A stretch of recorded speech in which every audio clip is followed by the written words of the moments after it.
The police sirens were wailing so loud they felt like they were drilling into my eardrums. I was huddled on the couch in our tiny Brooklyn apartment, my hands shaking so bad I could barely hold the mug of cold coffee.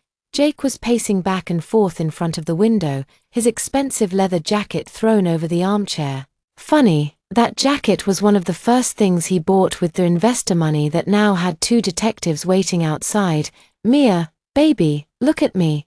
He dropped to his knees in front of me, grabbing my hands. His eyes were red, like he'd been crying, but I could see the panic flicking behind them. Panic, not remorse, it's just a misunderstanding. Okay, the IRS thinks I misfiled some forms, but if I go in there, they'll lock me up for years. You know my mom's sick, she can't handle that, and we just talked about the house in Queens, remember, our little white picket fence. I swallowed hard. The house. We'd spent every Sunday driving out to look at listings, Jake pointing out which bedrooms would be for our kids, which tree we'd hang a swing from. It was the first time I'd ever felt like I had a real future. Growing up in a foster home, I'd never dared to dream that big. Jake was the one who'd given me that dream.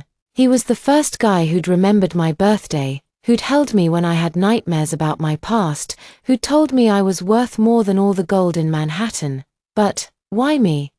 My voice came out as a whisper. The papers scattered on the coffee table had my signature on them. Jake had asked me to sign some admin stuff a few months back, said it was just to make me official in the business. I'd signed without looking. Because it was Jake, I trusted him with every part of me. Because it's your name on the secondary account, baby. Just say you handled the books. You told me you did that for your old boss. Remember, they'll believe you, and it's a first offense.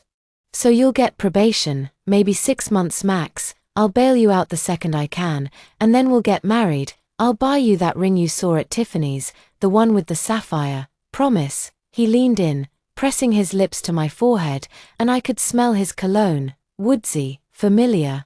The scent that had lulled me to sleep 100 nights. The sirens stopped. A knock on the door made me jump. Jake squeezed my hands tighter, his voice dropping to a desperate whisper. "I'll wait for you, Mia. I'll visit every week, bring you your favorite chocolate chip cookies from that bakery on 5th. When you get out, we'll elope to Hawaii. Just like we talked about, this is just a bump, baby, a tiny bump on the way to our forever." I looked into his eyes, and for a second, I saw the boy who'd brought me flowers after my first day at the diner, who'd danced with me in the rain when we couldn't afford a movie. That boy wouldn't lie to me. He wouldn't let me get hurt. "Okay," I said. My throat felt tight, like I was swallowing glass. "I'll do it." Jake's face lit up, like a weight had been lifted off his shoulders. He kissed me hard, then stood up and smoothed his shirt. "I'll call my lawyer right away. He'll get you the best deal possible. I love you, Mia, more than anything." He opened the door before I could say anything else. The 2 detectives stepped in, their suits crisp, their expressions unreadable. One of them looked at me, then at Jake. "Mia Carter." I stood up. My legs wobbly. Jake put a hand on my back, a reassuring gesture, but his touch felt cold. "That's her," he said, his voice steady now, too steady. "She's ready to cooperate." As they read me my rights, I glanced back at Jake. He was standing by the window, looking out at the street. Like he was already thinking about what he'd do once this was over. For a split second, a tiny voice in my head screamed at me to run, to tell them the truth, but then I remembered the white picket fence.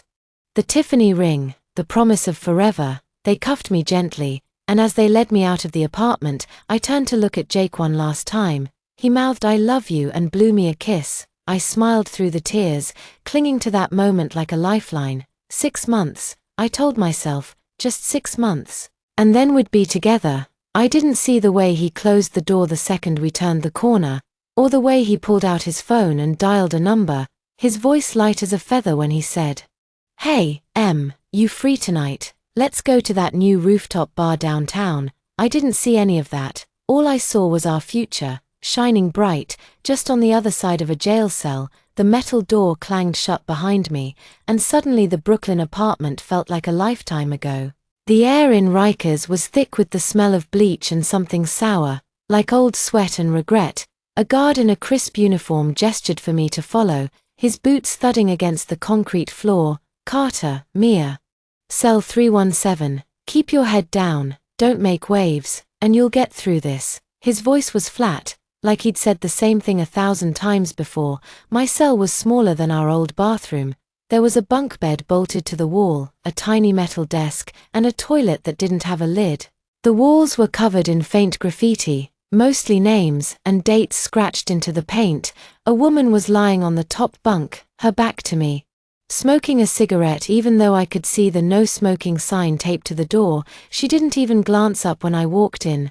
Hi, I'm Mia. I stood in the doorway, clutching the thin pillow and blanket they'd given me. My hands were still shaking, from the cold, from the fear, from the way Jake's 6 months max had turned into 3 years after the judge saw the evidence he'd planted. The lawyer Jake hired had barely shown up to court. Just mumbled something about taking a plea deal and pushed me to sign the papers. I'd done it because I thought Jake knew best. The woman sat up, blowing a cloud of smoke in my face.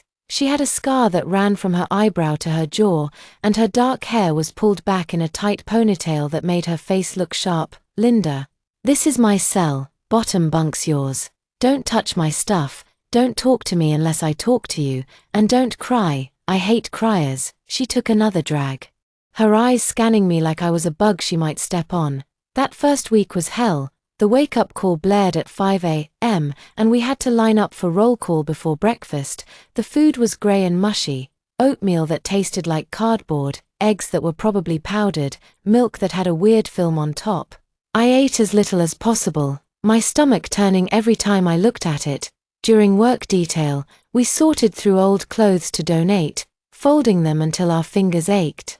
Linda was always assigned to the same table as me, and she'd accidentally knock my stack over or forget to pass me the folding board. Hey, new girl, she cornered me in the shower on Wednesday. The showers were open, no curtains, just a row of spraying lukewarm water. I was so self-conscious I'd been waiting until everyone else was done to wash up. Heard you took the fall for your boyfriend. That true? I froze, soap suds dripping down my back. What's it to you? I asked, trying to sound tough, but my voice cracked. Linda laughed, a harsh, barking sound. Or, sweetie, you think he's gonna wait for you? Men like that, they say all the right things, get you to do their dirty work, then move on before the ink's dry on your conviction. My ex-husband did the same thing, stole a car, told me to say I was driving, spent 2 years in here while he was out with his secretary. She leaned in, her scar glistening with water. Don't be stupid, he's not coming. I pushed past her, my chest burning. You don't know him, Jake's different. He promised he'd visit every week, bring me cookies from that bakery on 5th. He's gonna marry me when I get out. I said it like if I repeated it enough, it would make it true. Linda just shook her head. Whatever you need to tell yourself. The first visiting day came, and I spent hours getting ready. I brushed my hair until it shone. Even though the prison shampoo made it feel like straw, I put on the only clean shirt I had, a faded grey one with a coffee stain on the sleeve. I sat in the visiting room, my hands folded in my lap, staring at the door. Every time someone walked in, my heart jumped. 10 a.m., turned to 11, then 12. The guard came over at 12:30. Visiting hours are over, Carter. He'll be here, I said, even though my throat felt tight. He must have gotten stuck in traffic. On the way back to the cell, I passed a group of women talking. One of them was holding a tabloid, and I froze when I saw the picture on the front. It was Jake, grinning, his arm around a blonde woman with perfect teeth. The headline read, Tech Guru Jake Harris spotted with socialite Emma Blake at rooftop gala. The gala was last night, visiting night. My knees gave out, and I had to grab the wall to stay upright. The woman noticed me staring and held the paper out. That your guy, damn, girl, he's got good taste in new arm candy. I ran back to the cell, slamming the door behind me. Linda looked up from her book. What's your problem? He didn't come, I whispered. He was at a gala with another woman. Linda sighed, putting her book down. She tossed me a pack of tissues, something she'd never done before. I told you. Men like him don't keep promises. But here's the thing, Mia, you can sit here and cry about it, or you can suck it up and survive. This place doesn't care about your broken heart, it eats weak people alive. I stared at the wall, the tabloid picture burned into my brain. For a second, I wanted to curl up and die. But then I thought about Jake's smile, the way he'd held my hands and lied to me, the way he was out there, living his best life, while I was stuck in here, paying for his crimes. A spark of something, anger, not sadness, ignited in my chest. Linda was right, I couldn't be weak, not anymore. I wiped my tears, throwing the tissue away. You're right, I'm not weak. Linda raised an eyebrow. Good, now pass me that soap, your turn to clean the toilet. I stood up, grabbing the soap. As I scrubbed the toilet until my hands hurt, I made a promise to myself. I would survive this, I would get out, and when I did, Jake Harris would regret the day he ever asked me to take the fall for him. 3 months in, and Rikers had already worn down every part of me. The 5 a.m. wake-up call didn't even jolt me anymore. I'd lie there, staring at the ceiling, counting the cracks until the bell rang. The work detail got worse, too. They moved us from folding clothes to scrubbing the prison kitchen floors, on our hands and knees for 8 hours a day. The stench of burnt grease sticking to my skin no matter how many times I showered. My fingers were permanently pruny. My back ached so bad I could barely sleep at night. And I'd lost 10 pounds because I couldn't stomach the slop they called food. Linda's accidents turned into straight-up harassment. She'd borrow my only pen and never give it back, spill water on my bed linens when I was at work, and spread rumors around the unit that I was a snitch. The other women started avoiding me. No one wanted to be friends with the rat who took the fall for a rich guy.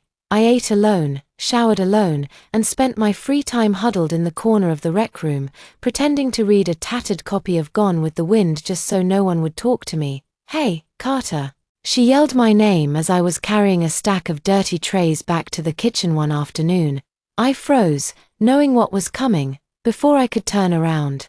Something hard hit my shoulder, one of the metal trays. It clattered to the floor, food scraps spilling everywhere. A guard looked over, frowned, and barked, "Clean that up, now." Linda stood behind me, smirking, her arms crossed. Oops, my bad. Hands slipped. I knelt down, my cheeks burning, and scraped the congealed mashed potatoes off the floor.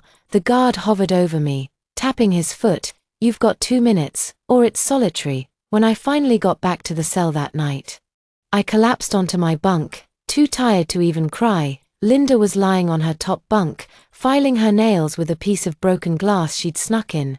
"Tough day?" she asked, her voice dripping with sarcasm. I didn't answer. I just pulled the thin blanket over my head and tried to block out the sound of her laughing with the women in the next cell. The worst part wasn't the work or the harassment. It was the silence from Jake. I'd sent him 5 letters, pouring my heart out, telling him how hard it was, asking when he'd come visit, begging for just a single word to let me know he still cared. I never got a single reply. Every time the guard brought the mail cart around, my heart would race, but there was never a letter with my name on it. No cookies from the bakery on 5th, no phone calls, nothing. I clung to the tiny hope that maybe the letters were getting lost in the mail, or that he was too busy building our future to write. But that hope got smaller and smaller every day. It was a rainy Tuesday when the first real blow hit. I was in the laundry room, loading dirty sheets into the washing machine, when Maria, one of the older women in the unit, who'd always been nice to me, even if she didn't talk much, sat down next to me. "You know Jake Harris, right?" she asked. Folding a towel slowly, my head snapped up. "Yeah, why?" She hesitated, like she wasn't sure if she should tell me. "My daughter works at a PR firm in Manhattan. She handles some of the tech clients.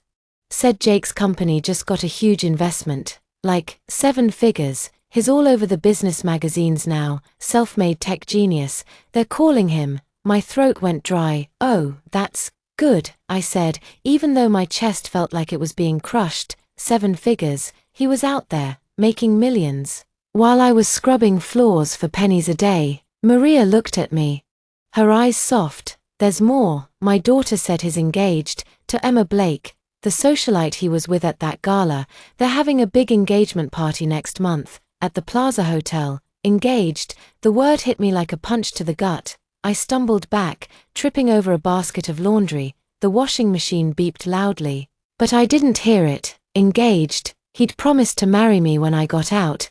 He'd held my hands and told me we'd have a white picket fence and kids and a life together. And now he was marrying someone else, someone rich, someone who hadn't been to prison, someone who didn't have his dirty secrets. Mia, you okay? Maria reached out to touch my arm, but I pulled away. I need to go, I mumbled, running out of the laundry room. I didn't stop until I got to the cell, slamming the door so hard it bounced. Linda sat up, surprised. Whoa, what's your deal now? He's engaged, I said, my voice breaking. Jake's engaged to Emma, he's having a party at the plaza. He's rich, he's happy, and I'm here. Linda stared at me for a second, then swung her legs over the side of the bunk and jumped down. She walked over to me, and for a second, I thought she was gonna laugh, but instead, she put a hand on my shoulder, a gesture that was almost gentle. I'm sorry, kid, she said, her voice quieter than I'd ever heard it. I know that hurts, but let me ask you this. What are you gonna do about it? Cry? That's not gonna get you anywhere. That's not gonna make him feel bad, it's just gonna make you look weak. What am I supposed to do? I whispered. I'm in prison. I can't do anything. You can survive, she said, leaning against the wall, and you can learn. Watch how people here work, who's in charge, who owes who favors. How to get what you want without getting caught. That's how you make it through, and when you get out, you use that. You use everything you learned here to take him down. I looked at her. For the first time, I didn't see the mean, scar-faced bully who'd been making my life hell. I saw someone who'd been burned too, someone who knew what it was like to be betrayed by the person they loved, someone who'd survived. How do I learn that? I asked. Linda smiled. A real smile, not the smirk she usually wore. First, you stop letting me walk all over you. Tomorrow, when I accidentally spill water on your bed, you tell me to clean it up. When I borrow your pen, you take it back. And when the other women talk about you, you stand up for yourself. This place respects strength. Mia, you gotta show 'em you've got it. The next morning, when Linda tried to take my pen, I grabbed her wrist. It was the first time I'd ever stood up to her. Her eyes widened in surprise, then she grinned. There we go, she said. Letting go of the pen, that's the spirit. Later that day, Maria slipped me a crumpled newspaper clipping from the business section. There was Jake, front and center.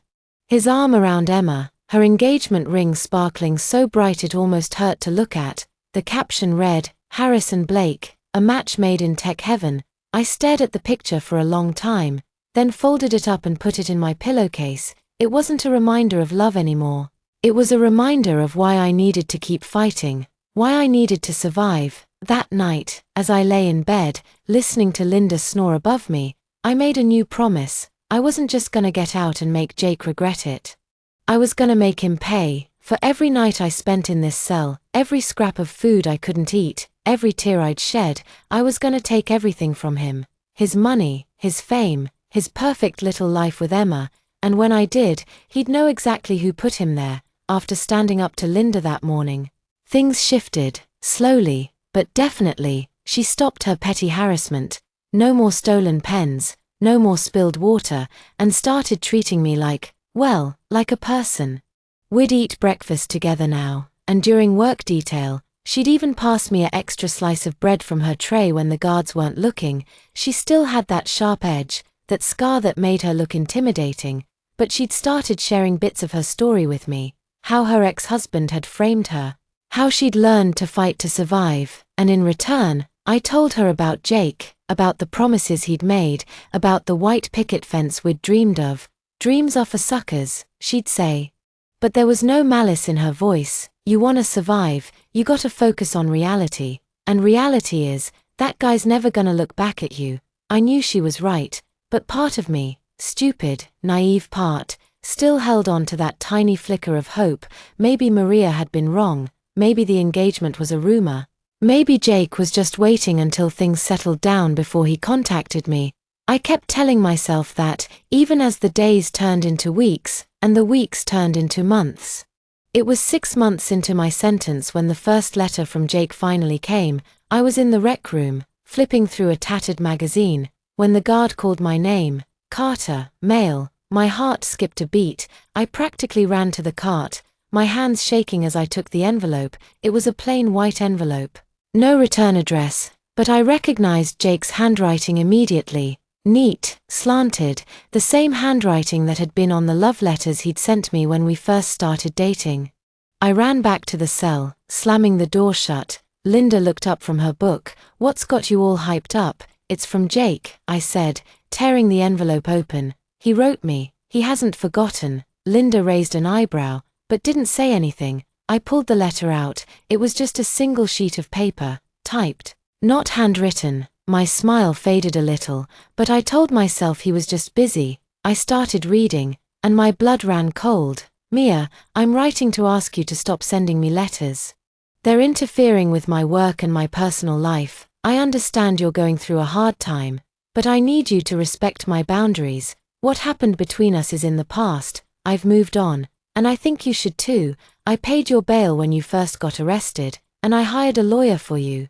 That's more than most people would do. I think we're even now. There's no need for us to communicate anymore. Best of luck with your sentence. Jake." "No, baby. No, I miss you." No mention of the promises he'd made. No marriage, no Tiffany ring, no Hawaii. Just cold, formal words. "We're even now." Like 3 years in prison was just a debt he'd paid off with a lawyer and a bail check. I stared at the letter, my hands shaking so bad the paper crinkled. "He says we're even," I whispered, not even realizing I was speaking out loud. "Like this, like being in here, is just nothing." Linda got off her bunk and walked over. She read the letter over my shoulder, her face hardening. "Son of a bitch," she muttered. "I told you he was a scumbag. But this is low." I crumpled the letter up and threw it against the wall. It bounced off and landed on the floor. A sad little ball of paper. For a second, I wanted to scream. I wanted to cry. I wanted to go back in time and slap myself for being so stupid, for trusting him, for believing his lies. But then I thought about the newspaper clipping in my pillowcase, about Jake and Emma at the plaza, about him calling himself a self-made genius while I scrubbed floors. The sadness vanished, replaced by something cold and hard. Anger, pure and unfiltered. "He's not gonna get away with this," I said, my voice steady. "I'm gonna make him pay. I'm gonna make him regret every single lie he told me." Linda nodded, a small smile playing on her lips. "That's the attitude. Now, let's talk strategy. You want to take him down. You need info. You need to know everything about his company, his money, his little girlfriend. And you need to start now, while you're still in here." "How?" I asked. "I can't go online. I can't talk to anyone on the outside except my caseworker." "You use your resources," she said, sitting down on my bunk. "Maria's daughter works in PR. She can get you info. My sister's a paralegal. She can look up court records, see if Jake's got any other skeletons in his closet. And you remember everything, every little thing Jake ever told you about his business. The names of his investors, the addresses of his offices, the way he talked about cutting corners to make a profit. That's all evidence. Mia, you just got to know how to use it, over the next few weeks." We put our plan into action. Maria started slipping me more newspaper clippings, articles about Jake's company, photos of him and Emma at charity events, interviews where he talked about his humble beginnings and hard work. Every time I saw his face, that cold anger burned brighter. Linda wrote letters to her sister, asking her to dig up info on Jake's past, and I sat in my cell every night, closing my eyes and trying to remember every detail Jake had ever shared with me. I remembered him talking about a friend who'd helped him launder money through a fake construction company. I remembered him mentioning a meeting with an investor in Chicago who'd given him a break but wanted favors in return. I remembered him hiding a folder of documents in the back of our closet, telling me it was just tax stuff and not to touch it. I wrote it all down in a notebook Linda had snuck me, every detail, every name, every date. Then, one day, Maria brought me a tabloid with a full-page spread on Jake and Emma. The headline read, "Blake Harris wedding set for next year. Exclusive photos of the couple's romantic getaway in the Hamptons." There were pictures of them on a beach, holding hands, Emma laughing as Jake kissed her. There was a picture of their rental house, a huge, white mansion with a pool and a tennis court, and there was a quote from Jake, talking about how Emma was the love of his life and how he couldn't wait to start a family with her. I stared at the picture of Jake kissing Emma, And something in me snapped.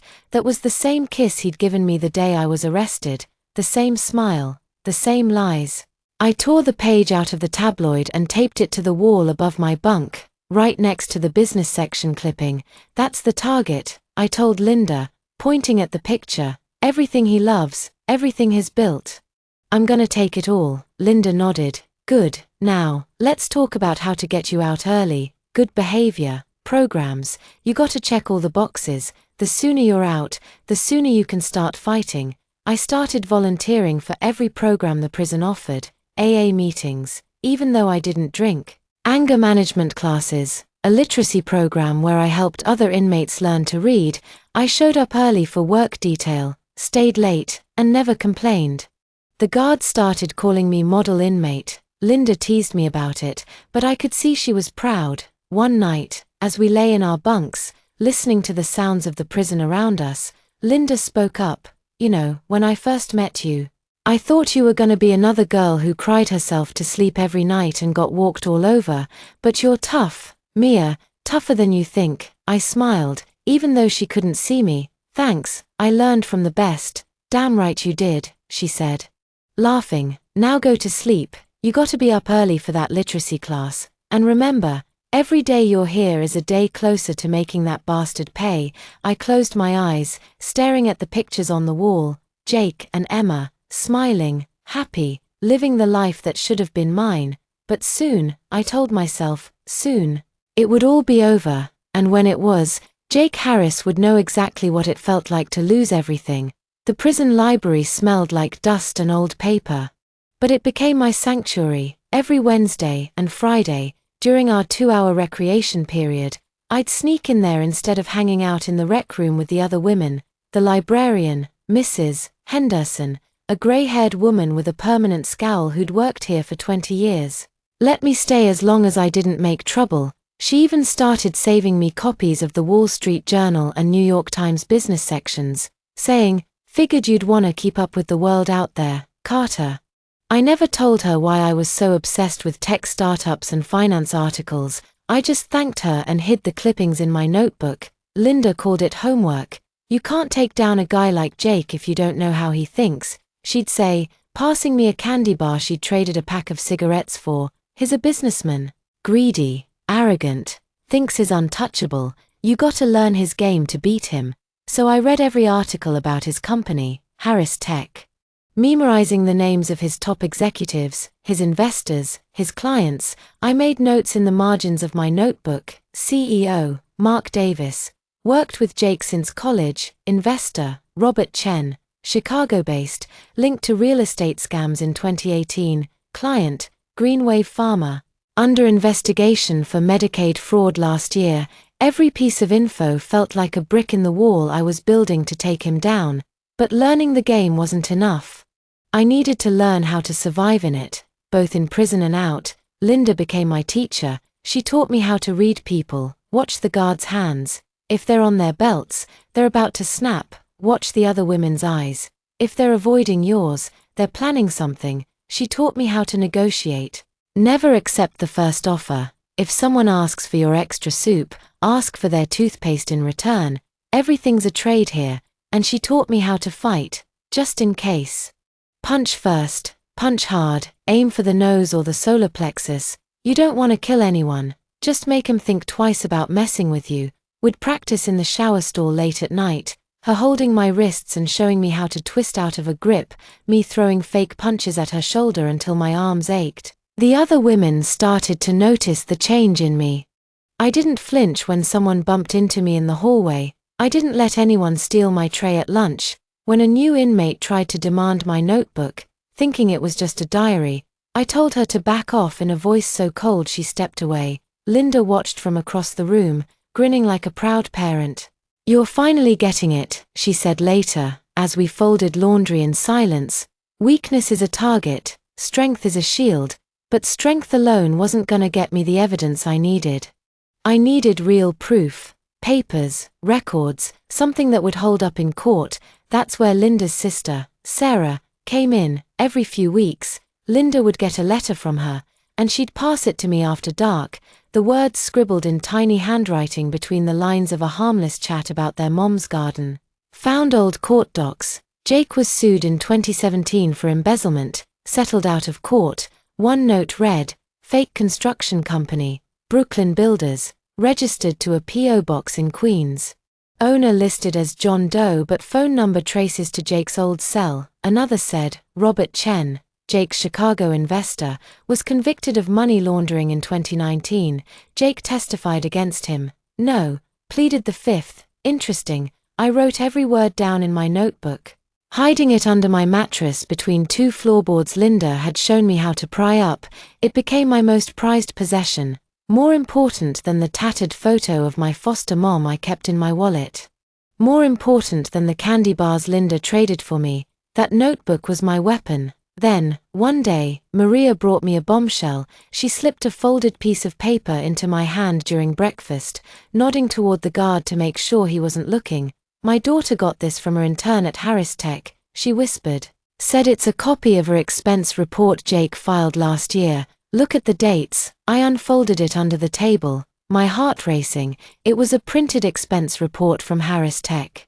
Dated 6 months after I'd been arrested, the total amount, $15,000, listed as office renovations, but the receipts attached told a different story. Restaurant bills from a fancy steakhouse in Manhattan, a hotel room at the Plaza, a jewelry store receipt for $5,000 necklace from Tiffany's. The dates matched the weekend Jake had taken Emma to the Plaza for their engagement celebration, the one Maria had told me about months earlier. He was using company money to fund his dates with Emma. To buy her jewelry, to live the life he'd stolen from me. I felt my hands clench around the paper, my nails digging into my palms until they bleed. Maria touched my arm, her eyes wide. You okay, Mia? You look like you're gonna kill someone. I'm fine, I said, folding the paper up and tucking it into my pocket. Just, thanks. Tell your daughter I owe her. That night, I showed Linda the expense report. She read it slowly, her scar turning red as she frowned. Tax fraud, embezzlement. This is gold, Mia. If we can get more of these, if we can prove he's been using company funds for personal stuff, we've got him. But how do we get more? I asked. Your sister can't get into his company's files. Maria's daughter is just an intern. She can't risk getting caught stealing documents. Linda leaned back against the wall, tapping her finger on her chin. We need someone on the inside, someone who works at Harris Tech, someone who hates Jake as much as we do. But how do we find that person from in here? We thought about it for weeks. I asked Maria if her daughter knew anyone at the company who'd been fired or passed over for a promotion. Someone with a grudge. She wrote back a week later. A woman named Lisa, used to be Jake's assistant, got fired last month for insubordination. My daughter says she was crying in the break room, said Jake accused her of snooping through his files. She's got a kid to support. Pretty desperate. That's our girl. Linda said, we need to get a message to her. Getting a message out of prison is harder than it sounds. All letters are read by the guards, all phone calls are recorded, but Linda had a trick. She'd write to her mom, who'd then pass the message to Sarah, who'd pass it to Maria's daughter, who'd pass it to Lisa. It was a long chain. But it worked. A month later, Maria slipped me a note. Lisa got your message. She's in. Says she has copies of Jake's bank statements. Shows transfers from Harris Tech to his personal account. We'll meet you when you get out. Gave me her phone number. I wrote Lisa's number in my notebook, underlining it 3 times. Finally, I had a real lead, a real ally on the outside. As the months passed, my model inmate act paid off. My caseworker called me into her office one morning, smiling like she had good news. Mia, the parole board reviewed your file. They're granting you early release. 6 months early. You'll be out in 2 weeks. I felt my breath catch. 2 weeks. After a year and a half in this hellhole, I was gonna be free. I was gonna be able to look Jake in the eye. I was gonna be able to start fighting back. I ran back to the cell, slamming the door open. Linda. I'm getting out. 2 weeks. Linda sat up, her eyes wide. Then she grinned, jumping off her bunk and pulling me into a hug. Something she'd never done before. Hell yeah. I knew you'd make it. Come on. We gotta plan your exit strategy. We spent the next 2 weeks going over every detail. Linda helped me memorize Lisa's number, making me recite it until I could say it in my sleep. She told me where to go first. A shelter in Brooklyn, run by a friend of mine. She'll give you a bed and some clothes. She told me how to stay under Jake's radar. Don't use your real name when you apply for jobs. Don't go anywhere near his office. Lay low until you meet Lisa. And she gave me my notebook, wrapped in a plastic bag and tucked into the sole of my shoe. Don't lose this, she said, her voice serious. This is your life now. This is your weapon. The night before my release, we lay in our bunks, listening to the rain hit the window. You know I'm gonna miss you, right? I said, quietly. Linda had been more than a cellmate. She'd been my teacher, my friend, my only ally in this place. She snickered. Don't get sappy on me, Carter. I'll be out in a year. And when I am, I expect you to have taken down that bastard and bought me a beer, a good one. None of that cheap crap. Deal, I said, smiling. I'll buy you a whole case. The next morning, I woke up at 4 a.m., packed my few belongings, a change of clothes, my foster mom's photo, the notebook, and waited for the guard to come get me. When he called my name, I turned to Linda, who was standing by the door, her arms crossed. She winked at me. Go get him, Tiger. The walk to the exit felt like it took forever. I passed the cells where I'd spent so many nights, the cafeteria where I'd eaten so many bad meals, the laundry room where I'd first learned Jake was engaged. Every step felt like a goodbye to the old Mia, the naive girl who'd believed in promises, who'd trusted a man who'd throw her away like trash. When the guard opened the front door, the sunlight hit me so hard I had to squint. The air smelled like fresh rain and gasoline and something sweet. Cookies, maybe, from a bakery down the street. I took a deep breath, feeling the wind in my hair for the first time in a year and a half. I pulled out my phone. Linda's friend had lent me an old flip phone, and dialed Lisa's number. It rang twice before she picked up, her voice cautious. Hello. Lisa, it's Mia Carter. We spoke through Maria's daughter. There was a pause, then a sigh of relief. Oh, thank God, I've been waiting for your call. I have the documents. Bank statements, expense reports, even emails between Jake and Robert Chen about the money laundering. Meet me at the coffee shop on 5th and Main in an hour. Wear a red jacket so I know it's you. I'll be there, I said, hanging up. I looked down at my shoes, feeling the notebook press against the bottom of my foot. It was heavy, but it felt like a promise. Promise that I wasn't gonna let Jake win. Promise that I was gonna make him pay. I started walking down the street, the sun warming my face. A year and a half ago, I'd walked into this prison as a broken girl. Today, I was walking out as a warrior. And Jake Harris had no idea what was coming for him. The coffee shop on 5th and Main smelled like freshly ground beans and cinnamon rolls. I stood outside for a minute, adjusting the red jacket Linda's friend had given me. It was too big, sleeves hanging past my wrists, but it served its purpose. My hands were still shaking, not from fear, but from anticipation. Inside, through the fogged-up window, I saw a woman with short brown hair sitting in the corner. A stack of manila envelopes on the table in front of her. She kept glancing at the door, her foot tapping nervously. I took a deep breath and pushed the door open. The bell above it jingled. And the woman looked up, our eyes met, and she nodded. I walked over, sliding into the booth across from her. Lisa, Mia, she leaned forward, her voice low. Thanks for coming. I brought everything I could get my hands on before Jake fired me. Bank statements, expense reports, emails, even a few receipts he tried to shred. It's all in here. She pushed the envelopes across the table. Take 'em. They're yours. I picked up the top envelope, my fingers brushing against the paper.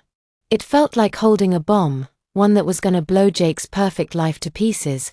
Why are you helping me? I asked. You don't even know me. Lisa laughed, a bitter sound. Oh, I know you, not personally, but I know what Jake did to you. He bragged about it once, at a company party, said he got some dumb girl to take the fall for him so he could keep his hands clean. I thought he was lying, until I found the old court files in his desk. Then I started snooping.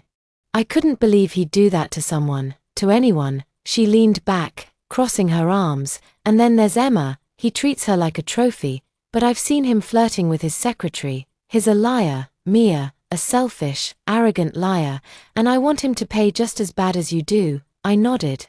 That was all I needed to hear. We spent the next hour going through the documents. Lisa pointed out the important parts. $10,000 transfers from Harris Tech to Jake's personal account every month. Labeled consulting fees but with no supporting paperwork, emails between Jake and Robert Chen discussing hiding funds in offshore accounts, expense reports for client dinners that were actually dates with Emma at five-star restaurants.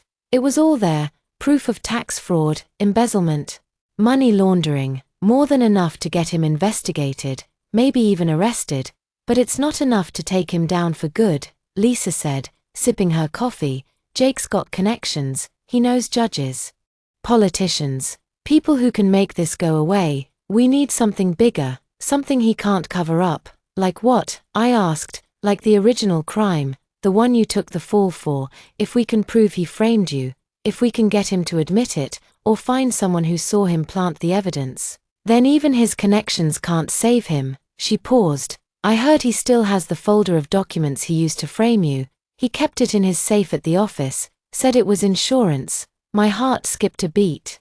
The folder, I remembered it, the black leather one, with a combination lock, hidden in the back of our closet. He'd told me it was tax stuff, but now I knew better. If I could get my hands on that folder, I could prove my innocence, I could clear my name, and I could put Jake behind bars where he belonged. How do I get into his office? I asked. Into his safe. Lisa smiled. You get a job there. Harris Tech is hiring for a receptionist, entry-level, no background check required.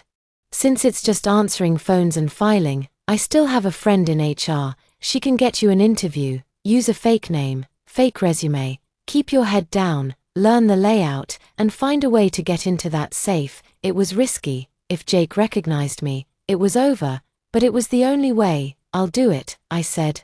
What's the friend's name? Jenna. I'll text her later. Tell her to expect an application from Maggie Taylor. She'll take care of the rest. Lisa stood up, grabbing her purse.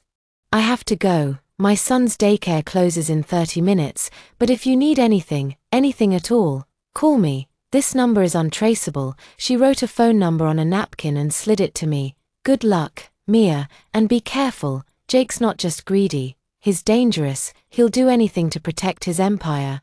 I watched her leave, then stuffed the envelopes and the napkin into my bag. I ordered a coffee to go, then walked to the shelter Linda had told me about, a small, brick building in Brooklyn.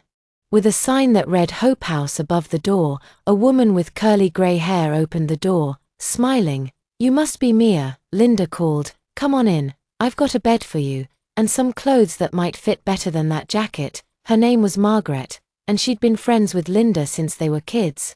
She gave me a small room with a single bed and a dresser, and a pile of clothes, jeans, t-shirts, a blazer that looked like it might work for a job interview.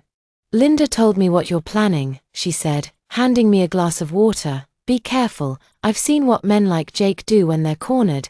They don't fight fair. I know, I said, but I'm not the same girl I was. I can handle him. Over the next few days, I prepared for the interview. Lisa sent me a fake resume for Maggie Taylor, 25, from Ohio, worked as a receptionist at a small law firm for 2 years, no criminal record. I memorized every detail.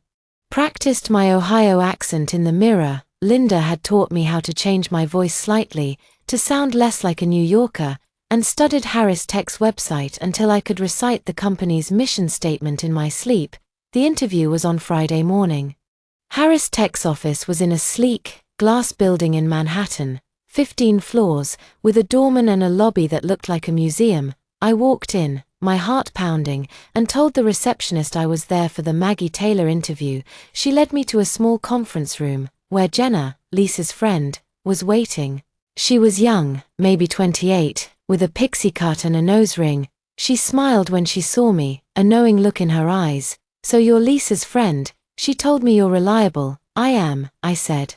Keeping my voice steady. I'm good at filing, answering phones, keeping things organized. I'll do whatever it takes to get the job done. The interview was a formality. Jenna asked me a few questions about my previous experience. I gave her the answers I'd memorized, and she nodded. You're hired. Start Monday, 9 a. Sharp, dress code is business casual, and Maggie, she leaned forward, be careful around Mr. Harris, his, particular, and if you ever need anything at all, find me. I owe Lisa a favor. I left the office feeling like I was on top of the world. I'd done it. I'd gotten in. Now I just needed to find the folder. That weekend, I spent hours researching Jake. I read every article about him, watched every interview he'd done, studied his social media accounts. He was everywhere. At charity events, on talk shows, in magazines. He was selling himself as a self-made hero, a role model for young entrepreneurs. Emma was right there with him, smiling, posing for photos, talking about their perfect relationship. They even had a joint Instagram account, filled with pictures of their vacations, their fancy dinners, their date nights. One photo made my blood boil. A picture of Jake and Emma standing in front of a white picket fence, holding hands. The caption read, "Our dream home. Can't wait to start our family here." It was the same dream he'd sold me, the same white picket fence. I stared at the photo for a long time. Then printed it out and taped it to the wall above my bed at the shelter. It was a reminder of what he'd stolen, a reminder of why I was doing this. I also did some digging on Robert Chen, the Chicago investor who'd been convicted of money laundering, according to court records. He was serving 10 years in a federal prison in Illinois. If I could talk to him, maybe he'd testify against Jake, maybe he'd have information that could help me. I wrote down his prison address, planning to send him a letter once I was settled into the job. Monday morning came faster than I expected. I put on the blazer Margaret had given me, a white t-shirt, and jeans, then took the subway to Manhattan. The office was busy when I arrived. People rushing around, talking on phones, typing furiously on computers. Jenna met me at the front desk, handing me a lanyard with my name tag. "Maggie Taylor, receptionist. Your desk is right here," she said, pointing to a small station near the door. "Phones, printer, filing cabinet, everything you need, and that's Mr. Harris's office." She nodded toward a large, glass-walled office at the end of the hall. "He's in a meeting right now, but he'll probably stop by to say hi later. Just be polite. Don't ask too many questions, and whatever you do, don't go in his office without permission." I nodded, sitting down at my desk. My hands were shaking, but not from fear, from excitement. I was in.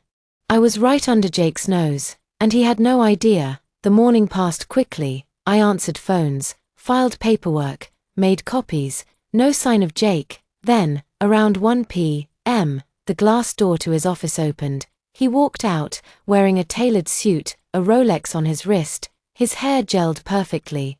He was laughing at something his assistant, blonde, tall, wearing a short skirt, was saying. For a second, I froze. It was the first time I'd seen him in person in a year and a half. He looked different, tanner, more confident, like he'd never known a day of hardship in his life, like he'd never sent me to prison for his crimes. He walked past my desk, not even glancing at me, like I was invisible, like I was nothing. That night, I called Lisa. He didn't recognize me, I said.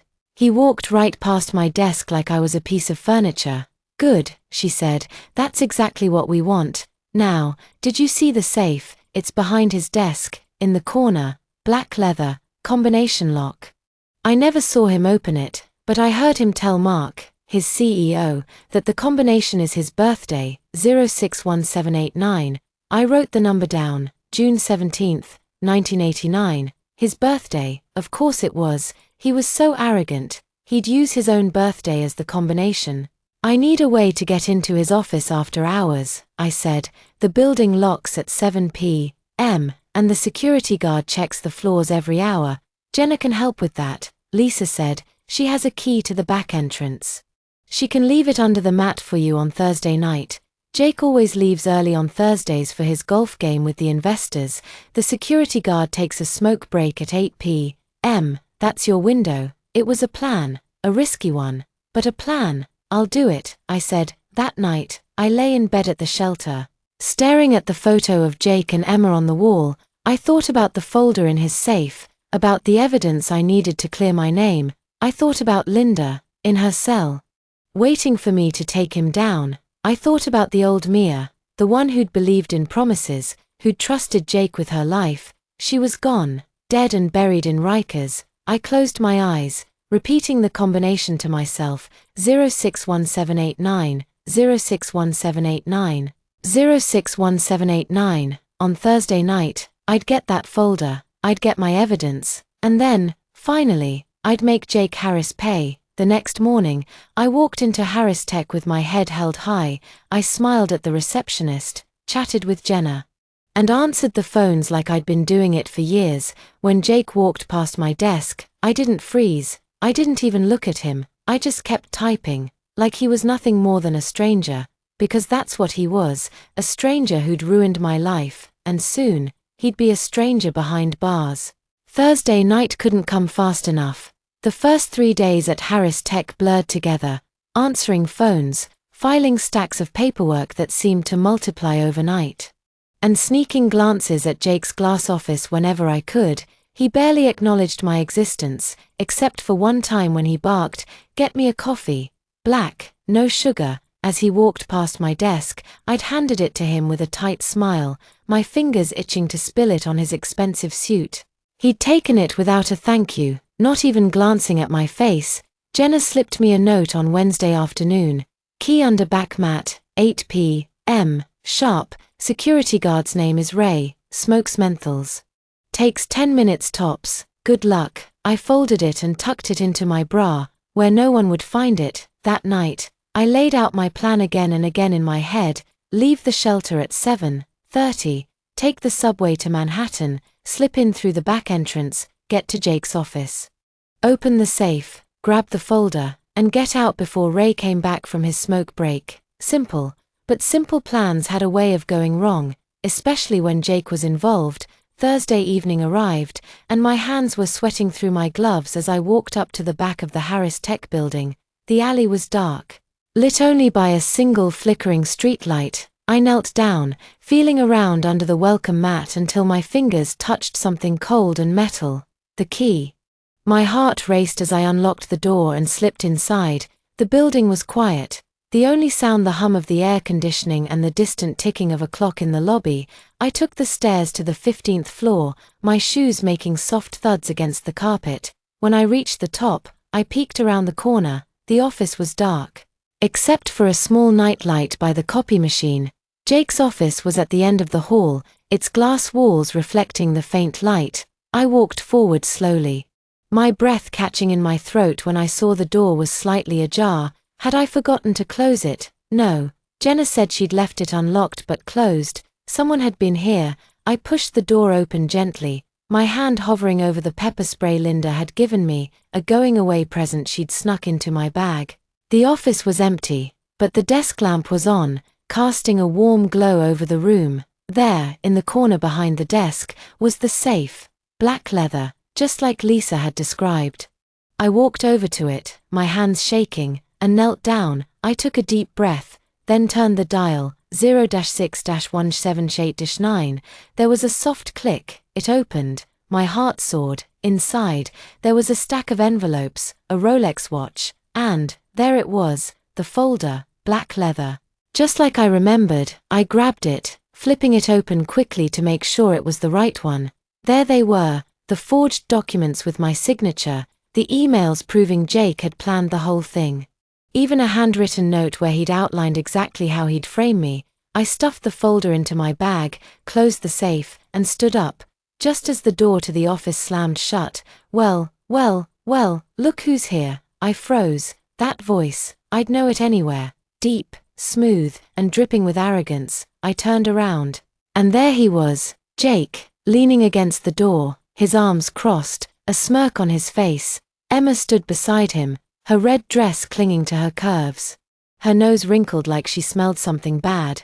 "Mia, is that really you?" she asked, her voice high and shrill. "Jake, who is this? Some homeless person who snuck in?" Jake laughed, pushing off the door and walking toward me. "Oh, Emma, you have no idea. This is Mia, my ex, the one who took the fall for me a few years back. Remember, I told you about her. Said she was dumb enough to sign anything I put in front of her." He stopped a few feet away from me. his eyes scanning my cheap jeans and the blazer that was too big. "You look terrible, Mia. Prison really did a number on you." Still wearing that same sad little expression. "I see." My blood boiled. I clutched the bag with the folder tighter, my knuckles turning white. "What are you doing here?" I asked, my voice steady despite the rage coursing through me. "I forgot my phone," he said, holding up a sleek iPhone. "Emma wanted to grab a drink before our dinner reservation at Le Bernardin." Imagine my surprise when I saw the back door unlocked and my office light on. I thought it was a thief. Turns out it's just my old lapdog, come to beg for scraps. He stepped closer, his voice dropping to a menacing whisper. "You're not getting away with this, Mia. Give me the folder, and I'll let you walk out of here. No cops, no questions." "But if you don't," "If I don't what?" I asked, stepping forward. "You'll send me back to prison." "Go ahead, I'll tell the judge everything. How you framed me. How you've been laundering money. How you've been using company funds to buy Emma's love, and I'll give them this." I held up the bag. "This folder has everything they need to put you away for a long time. Longer than I was in there." Emma's eyes widened. "Jake, what is she talking about? Money laundering, framing her. It's a lie." "Baby," Jake said, turning to her with a fake smile. "She's bitter, jealous. She can't stand that I moved on, that I have a real life now." He turned back to me, his smile vanishing. "You're making a mistake, Mia. I have connections, judges, lawyers, politicians. They all owe me favors. This folder, it'll disappear, and you'll be back in Rikers before you can blink." "You think I didn't prepare for that?" I asked, pulling out my phone. I emailed copies of everything to my lawyer, to the FBI, to every news outlet in New York. If anything happens to me, if I get arrested, if I disappear, they'll release it all. Your perfect life, your perfect fiancé, your perfect company, gone. In an instant, Jake's face turned red. He lunged forward, trying to grab the bag, but I stepped back, swinging my elbow into his ribs. He grunted, doubling over. Emma screamed, backing away. "You bitch," he yelled, straightening up and reaching for me again. I pulled out the pepper spray, pointing it at his face. "Don't come any closer," I said, my voice cold. "I don't want to use this, but I will." He froze, his eyes narrowing. "You wouldn't dare try me," I said, pressing down on the nozzle slightly. A small burst of spray hit the wall beside his head, and he coughed, stepping back. "I'm leaving now, and if you follow me, or if you try to hurt me, everyone gets the folder. Understand?" He stared at me, his chest heaving. For a second, I thought he was going to attack me anyway. But then he looked at Emma, who was staring at him with a mixture of fear and confusion. "Fine," he spat. "Go, but this isn't over, not by a long shot." "Oh, it's over," I said, walking toward the door. "For you." I pushed past Emma, who flinched as I walked by. I didn't look back as I ran down the hall, down the stairs, and out the back door. The cool night air hit my face as I sprinted down the alley, my bag bouncing against my side. I didn't stop until I reached the subway station, where I collapsed on a bench, gasping for breath. I pulled the folder out of my bag, opening it again to make sure it was real. The forged documents, the emails, the handwritten note, all of it was there. Proof that I was innocent, proof that Jake was a liar, a thief, a criminal. My phone buzzed in my pocket. It was a text from Lisa. "Heard commotion on 15th floor. You okay? Got the folder?" I typed back, "Got it." Confronted Jake and Emma. "They know. But I have backups. Meet me at Hope House tomorrow morning. We need to talk." She replied immediately, "Be there. Stay safe." I put my phone away and looked up at the subway map, my mind racing.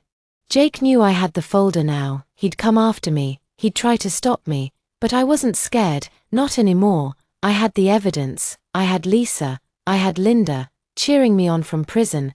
And I had the old Mia's memory, her naivety, her trust, her pain, to fuel me. When the subway arrived, I got on, holding the folder close to my chest. A man sitting next to me gave me a strange look, but I didn't care. I was free, not just free from prison, but free from Jake's lies, free from his control, and soon, he'd be the one behind bars, paying for everything he'd done. I got back to Hope House around 9 p.m. Margaret was sitting in the lobby, reading a book. She looked up when I walked in, her eyes widening at my disheveled appearance. "Mia, are you okay? You look like you've been running." "I got it," I said, holding up the folder. "The evidence." I confronted Jake. "He knows, but I have backups. I emailed everything to the FBI, to the news. He can't stop me now." Margaret closed her book and stood up, wrapping me in a hug. "Thank God. Linda's gonna be so proud." She pulled away, smiling. "Come on, I made tea. We can go over everything tomorrow with Lisa. Tonight. You need to rest, you've earned it." I nodded, following her to the kitchen. As I sipped my tea, I thought about Jake's face when he realized I had him beat. His anger, his fear, his desperation. I thought about Emma's face, the way her perfect smile faded when she realized the man she was marrying was a criminal.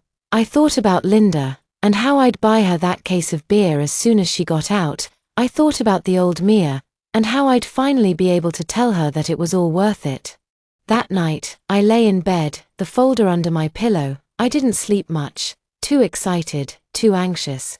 But when I did, I dreamed of a future where Jake was in prison, where my name was cleared, where I could finally move on, a future with no more lies, no more pain, no more Jake. The next morning, Lisa arrived at Hope House at 10 a.m. sharp. She brought coffee and pastries, and we spread the folder's contents on the kitchen table. Margaret joined us, her eyes wide as she read through the documents.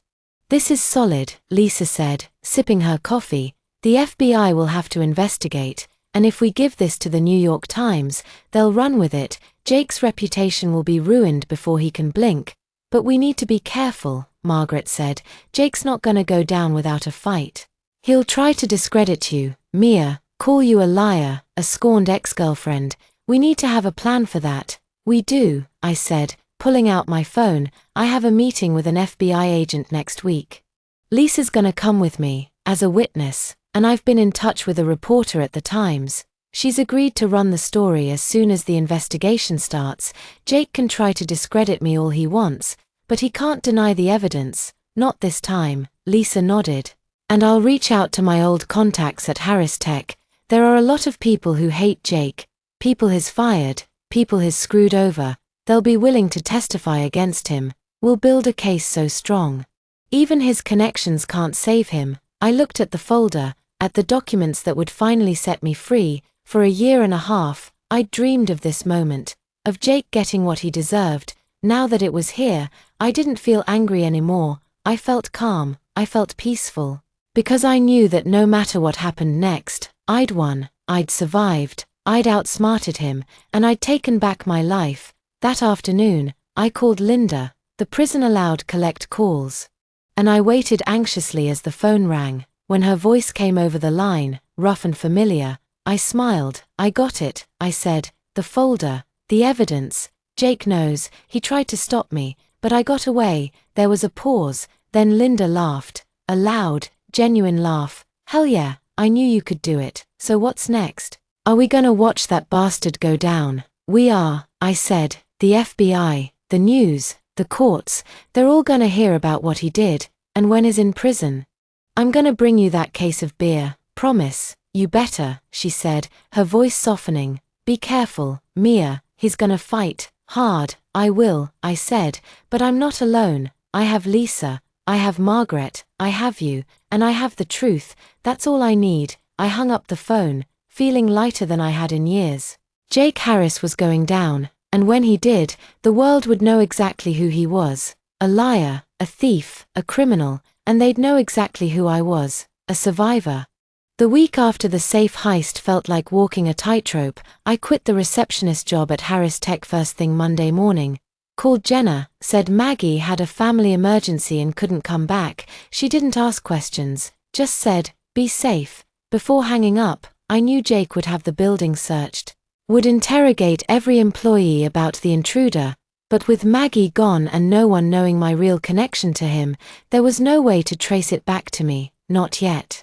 Anyway, but lying low wasn't an option. The folder had the proof of my innocence, but to take Jake down for good, I needed more. Proof that his current success was built on the same lies that had sent me to prison. Lisa's old contacts at Harris Tech were key, but reaching out to them meant risking exposure. We decided to start small, meet with one person at a time, in public places, with Lisa as a buffer. Our first meeting was with Carlos, a former IT specialist who'd been fired 6 months earlier. Lisa said he'd caught Jake accessing offshore bank accounts on the company server and had been let go for violating company policy. We met him at a busy diner in Queens, the kind of place where everyone minds their own business and the coffee flows like water. He showed up 10 minutes late, wearing a hoodie with the hood pulled up, constantly glancing over his shoulder. "I shouldn't be here," he said as soon as he sat down, pushing a stack of papers across the table. "If Jake finds out I talked to you, he'll ruin me. I got a kid, a mortgage." "We get it," Lisa said, sliding him an envelope with $500 cash, money Margaret had scraped together from the shelter's donation fund. "This is just a down payment. If you testify, we'll get you more, and we'll make sure Jake can't touch you. The FBI's already interested." Carlos opened the envelope, counting the bills quickly. He pushed the papers toward me. "These are server logs from the past 2 years. Every time Jake accessed those offshore accounts, every time he transferred money from Harris Tech to his personal accounts, it's all here." I backed him up before he fired me, just in case. He paused, his voice dropping. "He's laundering money for a drug cartel out of Miami. The offshore accounts are in the Caimans, registered to shell companies. I saw the emails, talk of product and distribution, coded language, but I didn't dare save those. Too risky." My stomach dropped. Drug cartels, that was bigger than tax fraud or embezzlement, that was federal charges, mandatory minimums. Jake wasn't just a liar, he was a criminal with ties to dangerous people. Why would he risk that? I asked. "Greed," Carlos said, shrugging. "Harris Tech's revenue was dropping last year. He needed cash to keep up the illusion. The parties, the mansion, Emma's jewelry. The cartel offered him a cut to launder their money through his company. Easy cash, he thought, until I found out. We stayed for another 20 minutes, getting Carlos's contact info and promising to be in touch when the FBI wanted to interview him. As he left, he turned back to me. "He's not just dangerous because of the cartel. Jake's got a temper." When he fired me, he threatened to make sure I never worked in IT again. "Watch your back, and don't trust anyone at Harris Tech. He's got eyes everywhere." His warning lingered in my mind as we left the diner. Jake with a cartel connection. It made the pepper spray in my purse feel like a toy, but it also made me more determined. If he was willing to risk that much, he deserved to rot in prison. Over the next 2 weeks, we met with 3 more former employees. A bookkeeper who'd been forced to falsify tax records, a marketing director who'd been fired after refusing to lie to investors about the company's profits, and a receptionist who'd seen Emma pick up envelopes of cash from Jake's office. Each one had a story, each one had evidence. Pay stubs, emails, even audio recordings of Jake yelling at them to cover his tracks. But the biggest breakthrough came from Sarah, Linda's sister. She'd been digging through court records and found something huge. Robert Chen, the Chicago investor who'd been convicted of money laundering, had listed Jake as a co-conspirator in his original plea deal. The judge had sealed the records at Jake's request, paid off a clerk, Sarah suspected, but she'd managed to get a copy through a friend in the court system. Chen said Jake was the one who introduced him to the cartel. Sarah told us over the phone, her voice hushed, said Jake set up the shell companies in the Caimans, handled the transfers, took 15% of every transaction. Chen flipped on the cartel to get a lighter sentence, but he agreed to keep Jake's name out of it in exchange for $100,000. That's why Jake testified the 5th. He was covering his own ass. I nearly dropped the phone. This was the smoking gun.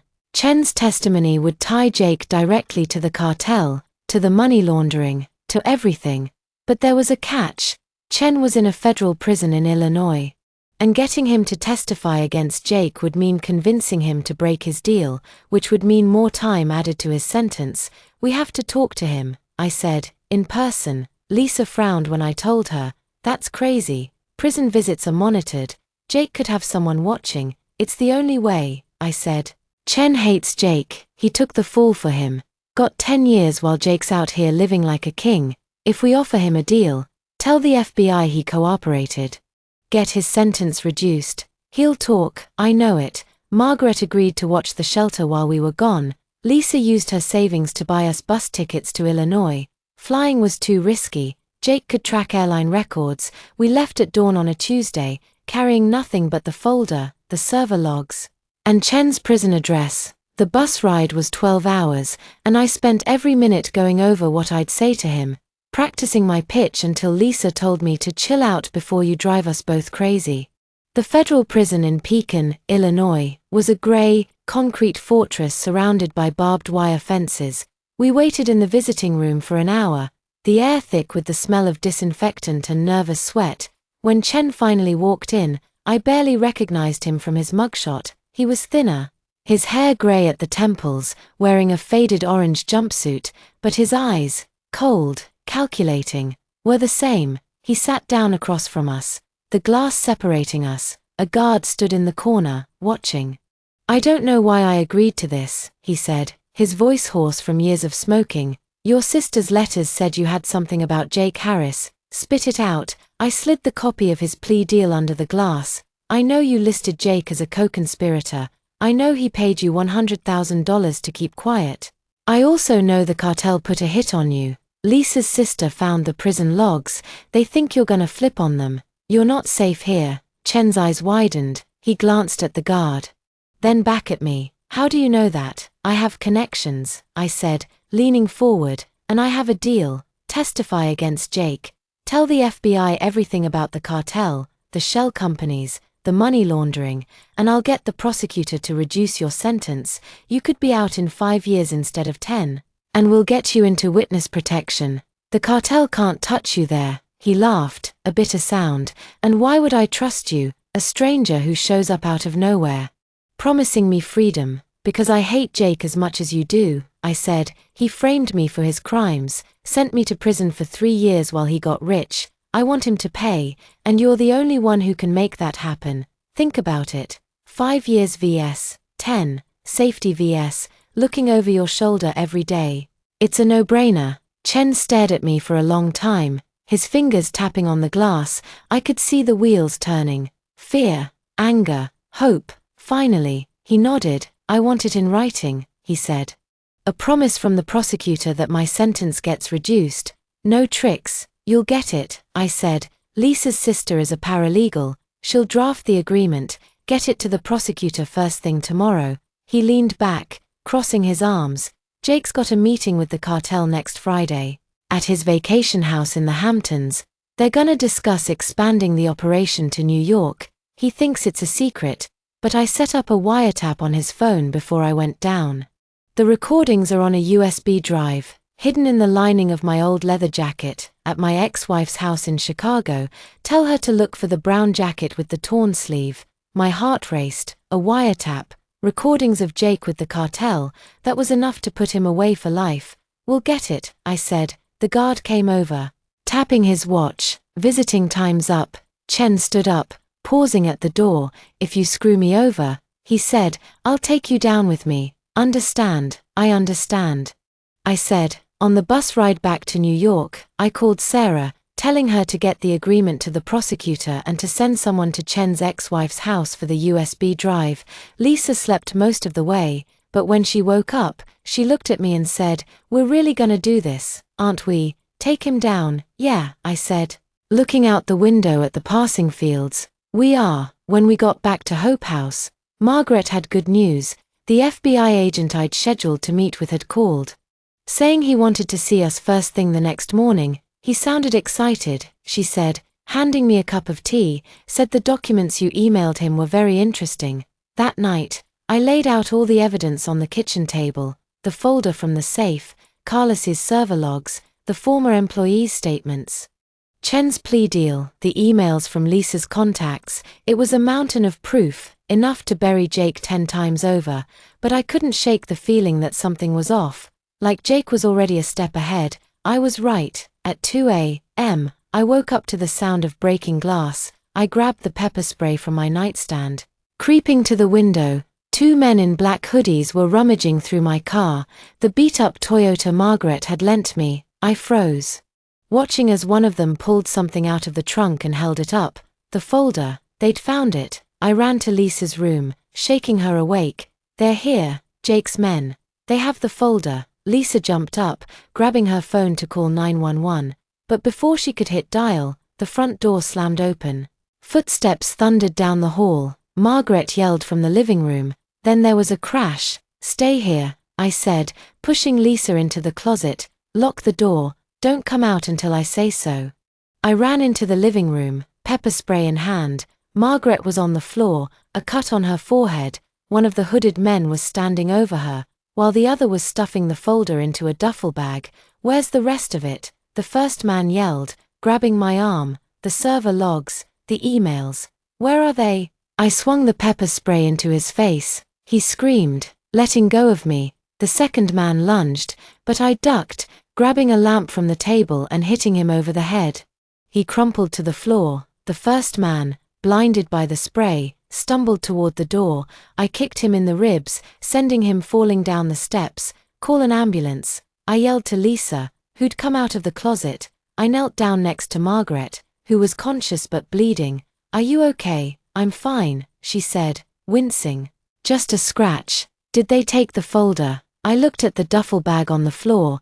The second man had dropped it when I hit him. I opened it, sighing with relief. The folder was still there. "No," I said, "they didn't get it." The police and ambulance arrived 10 minutes later. Margaret was taken to the hospital for stitches, and the two men were arrested. They had Jake's business card in their pockets, along with a note with my address. The officer in charge shook his head when he saw the evidence. "This guy's not playing around," he said. "You need protection. We'll assign a patrol car to watch the house tonight." But I knew patrol cars wouldn't be enough. Jake had sent men to kill me, maybe not directly, but to get the evidence, and if I got in the way, so be it. He was desperate, and desperate men were dangerous. That night, I sat in the hospital waiting room with Lisa, watching Margaret sleep. I pulled out my phone, calling the FBI agent. "We need to meet earlier," I said, "today, before Jake tries something else." He agreed to meet us at the FBI field office in Manhattan at 10 a.m. As we hung up, Lisa put her hand on mine. "We're close," she said. "So close. Don't give up now." I looked at her, then at Margaret sleeping in the hospital bed. I thought about Linda in prison, about Carlos and the other employees who'd risked everything to help me, about Chen in Illinois waiting for his deal. I thought about the old Mia, the one who'd been too naive to see Jake's lies. She would have given up. But I wasn't her anymore. "I'm not giving up," I said. "Tomorrow, we finish this." The next morning, we walked into the FBI field office with our heads held high. The agent, Agent Miller, a tall man with a buzz cut and a no-nonsense attitude, sat us down in his office, spreading our evidence across his desk. He read through everything, his eyebrows rising higher and higher. "This is solid," he said after an hour, leaning back in his chair. "We can get a warrant for Jake's arrest today, and with Chen's testimony, we can take down the entire cartel operation in New York."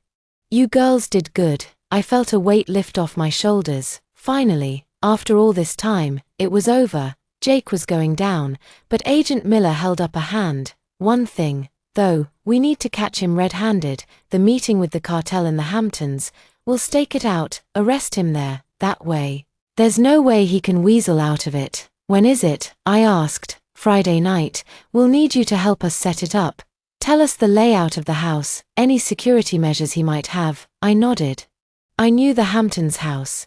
Jake had shown me pictures, bragged about the private beach and the state-of-the-art security system.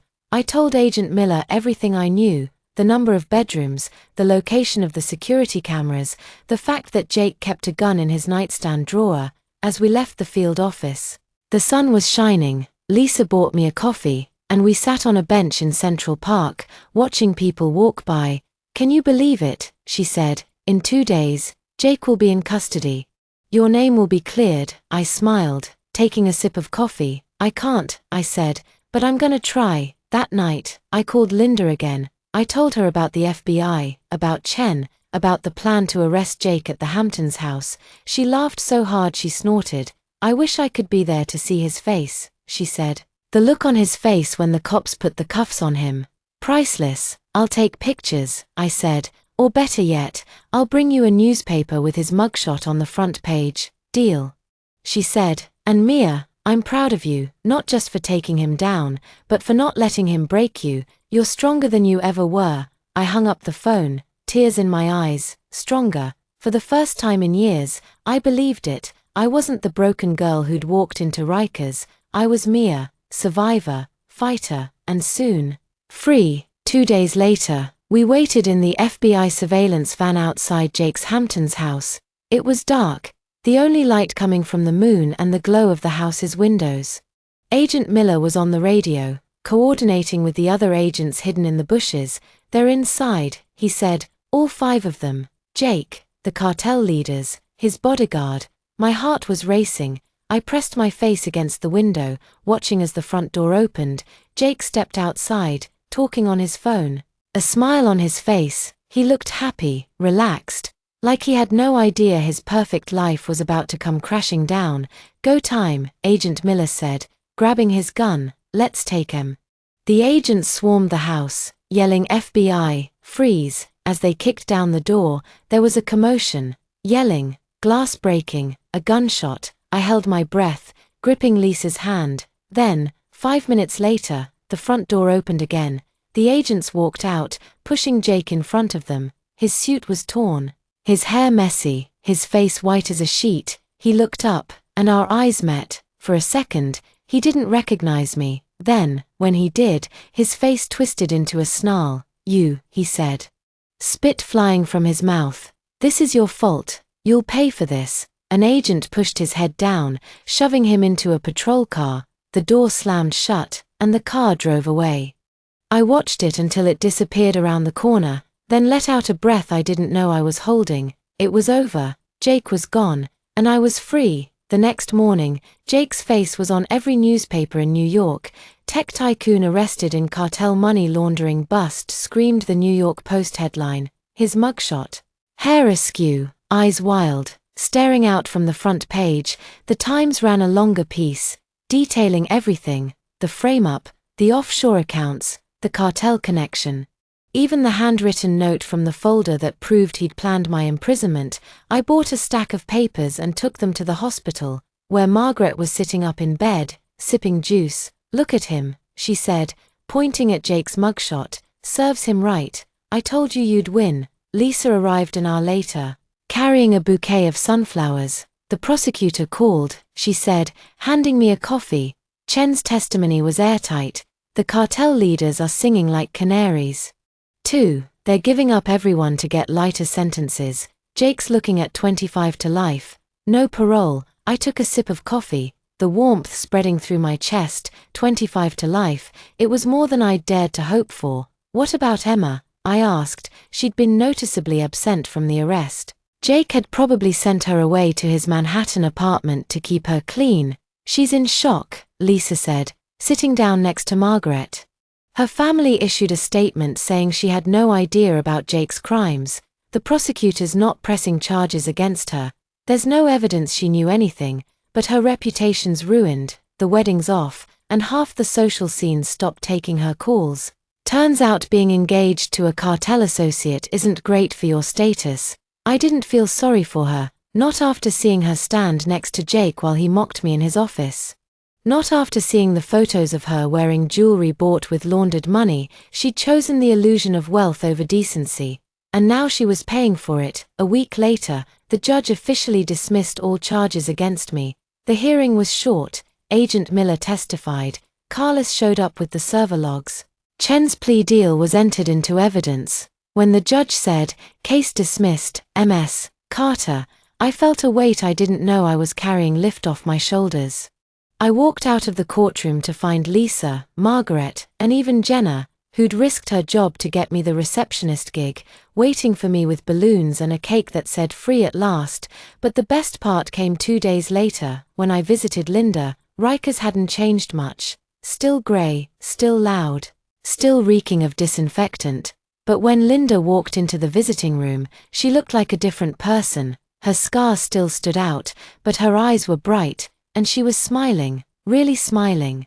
"I saw the news," she yelled, sitting down across from me and slamming her hands on the table. 25 to life. That's my girl. I slid the Post mugshot across the table. Told you I'd bring you his picture. She picked it up, staring at it for a long time, then laughed. Look at that loser. He thought he was untouchable. Never should have messed with us. She folded the paper and tucked it into her pocket. The warden called me into his office yesterday. Said with my good behavior and the fact that I helped you, he knows about the tips, right? They're granting me parole. I'll be out in 3 months. I felt tears prick my eyes. Really? That's amazing. Linda, told you I'd be out, she said, grinning, and when I am, you better keep that promise about the beer, a good one. None of that cheap stuff from the bodega. I'll buy you a whole case of the best beer in New York, I said, and we'll go to that diner in Queens you love. The one with the pancakes. Deal, she said. Now tell me everything. How did Emma react? Did Jake beg for mercy? Spare no details. I spent the next hour telling her every detail. The arrest, the courtroom, the way Jake had screamed at me from the patrol car. She listened intently, nodding and muttering good. Every time I mentioned something that went wrong for him, when visiting time was up, she stood up, leaning across the table. You know, when you first got to Rikers. I thought you'd break. You were so quiet, so sad, but you didn't. You fought back. You became family. She paused, her voice softening. Don't forget that, okay? No matter what happens next, you're not alone. I won't, I said. Your family too, Linda. Life started to feel normal again after that. I moved out of Hope House and into a small studio apartment in Brooklyn. Nothing fancy, but it was mine. Margaret helped me find a job at a local bookstore, where I spent my days surrounded by books and quiet customers. It was a far cry from scrubbing prison floors or sneaking into office buildings, and I cherished every boring, peaceful minute. Lisa got a new job at a PR firm that didn't have ties to corrupt tech tycoons, and we met for coffee every Sunday. Carlos reached out a month later, saying the FBI had helped him get a job at a tech company in Boston. Far from Jake's old connections. I owe you everything, he said over the phone. My kid's in a better school. My wife's smiling again. Thank you. Chen got his sentence reduced to 5 years, and he was moved to a witness protection facility in California. Sarah sent me a letter from him a few months later. Short, to the point. Thanks for keeping your word. Tell Linda I said good luck. Emma tried to reach out once, sending me a handwritten letter apologizing for not seeing the truth sooner. I read it once, then threw it away. I didn't need her apology. I didn't need anything from her. 3 months later, I picked Linda up from Rikers. She walked out of the gates wearing the jeans and hoodie I'd brought her, her hair cut short, a huge smile on her face. Let's go, she said, grabbing my arm. I'm starving, and I want that beer. We went to the diner in Queens first, where we ordered stacks of pancakes covered in syrup and 2 huge mugs of coffee. Linda talked about her parole plans, getting a job at Margaret's shelter, saving up for a small apartment. I told her about the bookstore, about the little old lady who came in every Tuesday to buy romance novels. For a while, we didn't talk about Jake or prison or cartels. We just talked like 2 friends catching up, like we'd never been through hell together. That night, we sat on my apartment's fire escape, drinking beer and watching the sunset over Brooklyn. Linda held up her bottle. To us, she said, to survivors, I repeated, clinking my bottle against hers. A few weeks later, I got a call from the bookstore owner. There's a woman here asking for you, she said. Says her name's Clara. She's your foster mom. My heart stopped. I hadn't seen Clara since I was 18. She'd moved to Florida after I aged out of the system, and we'd lost touch when I went to prison. I ran out of the back room, and there she was, gray hair, glasses, the same warm smile that had gotten me through so many tough nights as a kid. Oh, Mia, she said, pulling me into a hug. I saw the news. I couldn't believe it. I got on the first bus to New York. We sat in the back of the bookstore for hours, catching up. She told me about her life in Florida, her garden, her book club, the stray cat she'd adopted. I told her about prison, about Linda, about Jake. She listened without judgment, just holding my hand and saying, I'm so proud of you for fighting back. Clara stayed for a month. We went to Central Park, ate at the diner with Linda and Margaret, and spent every night talking on my fire escape. Before she left, she handed me a small box. "I kept this for you," she said. Inside was a silver necklace with a tiny heart pendant. The same one she'd given me for my 16th birthday, the one I'd lost when I was arrested. "I found it in your old room after you left," she said. "I knew you'd want it back someday." I put it on, tears streaming down my face. "Thank you," I said, "for everything." Life didn't magically become perfect. I still had nightmares about Rikers sometimes. I still flinched when a man in a suit walked past me on the street. But for the first time in years, I felt at peace. I had friends who loved me, a foster mom who traveled across the country to see me, a job I enjoyed, and a future that wasn't tied to Jake's lies. 6 months after Jake's arrest, his trial ended. He pleaded guilty to all charges: money laundering, conspiracy to traffic drugs, obstruction of justice, and framing me. The judge sentenced him to 30 years, no parole. I didn't go to the sentencing. I didn't need to. I'd already moved on. That night, Linda, Lisa, Margaret, and I sat on my fire escape, drinking beer and eating pizza. The TV was on inside, playing a news segment about Jake's sentencing. We didn't watch it. We were too busy laughing at Linda's story about the time she'd outsmarted a guard in Rikers. "You know what I realized," I said, taking a sip of beer. "I used to think freedom was just getting out of prison. But it's not. It's not letting Jake's lies define me. It's having people who love me. It's waking up every morning and knowing I can choose my own future." Linda nodded, clinking her bottle against mine. "Damn right, and your future's gonna be good, better than good." I looked around at my friends: Linda, who'd taught me to fight; Lisa, who'd given me a way in; Margaret, who'd given me a place to stay; and Clara, who'd given me a family. I looked down at the heart necklace around my neck, at the city lights glowing below us. For the first time in years, I felt like I belonged. Jake was in prison, paying for his crimes. I was free, building a life worth living. And that, I realized, was the best revenge of all. Alright, that's the end of today's story. If you enjoyed this video, please subscribe. We'll keep updating with more exciting stories, and we look forward to seeing you next time.